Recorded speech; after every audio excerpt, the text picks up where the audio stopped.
Ustadz Somad, saya manusia banyak dosa, tidak sholat Jumat. Kenapa nggak sholat Jumat?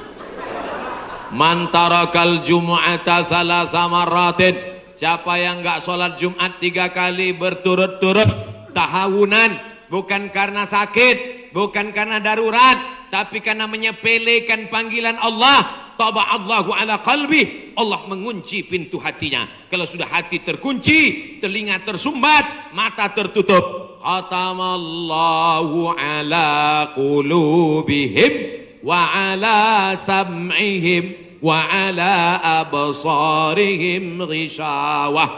3 kali sholat Jumat kau tinggalkan, Allah mengunci pintu hatimu. Siapapun yang ceramah tak akan masuk ke telingamu. Na'udzubillah. Saya ingin bertobat dan sudah menjalankan taubat, maka sholat Jumatlah engkau.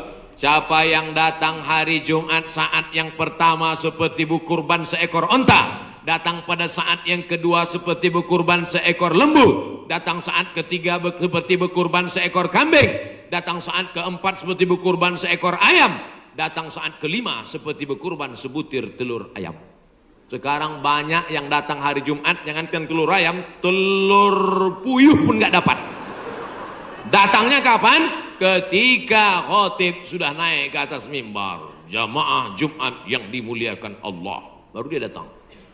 Terlambat, udah terlambat sholat sunat lagi. Allahu Akbar. Pakai baju kaos tertulis, emang masalah buat lo. Orang kalau taubat itu malu sama dosa-dosa masa lalu, bukan bangga. Ini banyak juga orang udah taubat. Ustaz Somad, saya ini baru hijrah. Dulu semua saya minum, semua narkotika saya pakai. Ente taubat apa sombong? Orang taubat mengenang dosa itu melelehkan air mata, nangis. Ada juga bukan bangga. Ada juga sebagian jamaah sudah taubat nangis. Ustaz, saya, kamu menyesal minjam uang. La ilallah. Kenapa hati ini masih keras Ustaz? Belum bisa nangis di saat tahajud Ustaz. Datang seorang bertanya kepada Nabi, an qaswatil qalbi, hatinya keras. Apa kata Nabi? At'imil masakin wamsah ra'sal yatim. Kalau mau melembutkan hati, kasih makan fakir miskin, usap kepala anak yatim. Siap? Ngaji jangan ditunda-tunda. Pulang dari sini langsung mampir ke rumah makan, beli nasi bungkus, bawa ke panti jompo. Anak mereka sudah meninggal, hidup sebatang kara, belikan kain sarung, langsung datang. Assalamualaikum Bapak Ketua Panti Jompo. Waalaikumsalam. Berapa semua orang jompo di sini? Ada 100 orang. Saya mau makan siang sama mereka. Semuanya 2 orang aja. Kebetulan bawa nasinya cuma 2 kan. Melihat mereka nanti menyuap, menggeletar tangannya memasukkan nasi yang kau masukkan, maka disitulah hatimu akan lunak.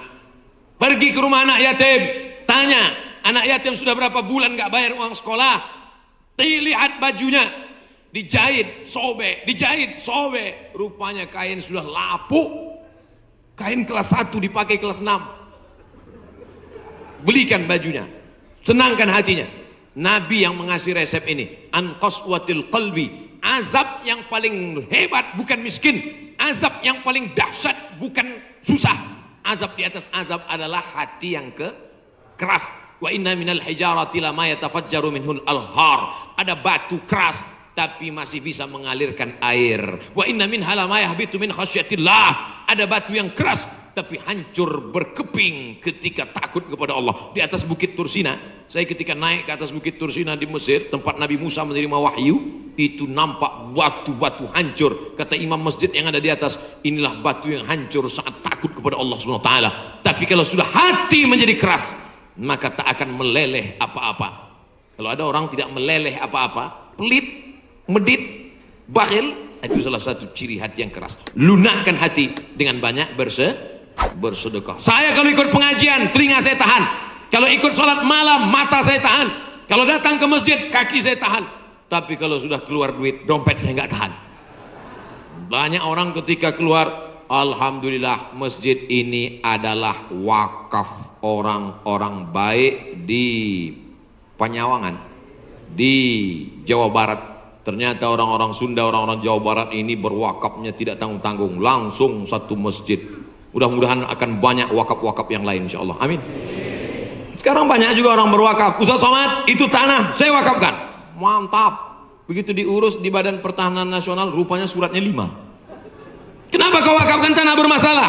Karena bermasalah, itulah saya wakafkan Ustaz. Na'udzubillah.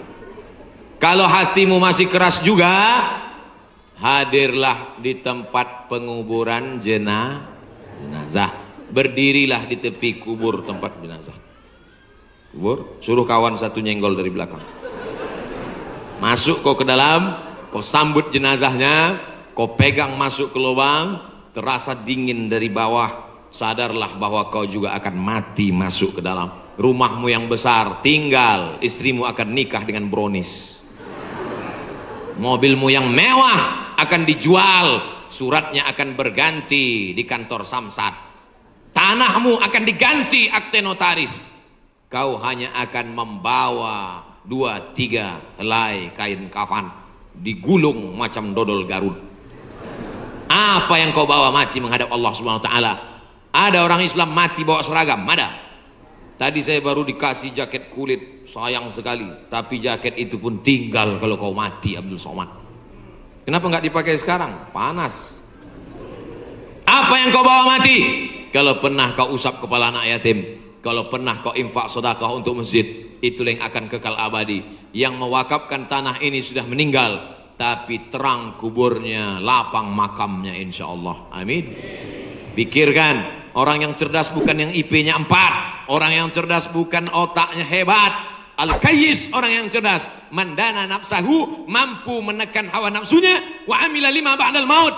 Dia beramal, berpikir setelah mati. Ini banyak orang mikirnya setelah pensiun. Saya alhamdulillah Pak Ustaz udah siap nih setelah pensiun nanti. Emangnya yakin malaikat maut datang setelah pensiun? Banyak malaikat maut datang sebelum pensiun. Pikir baik-baik. Pikir itu pelita hati. Lama berpikir sakit hati.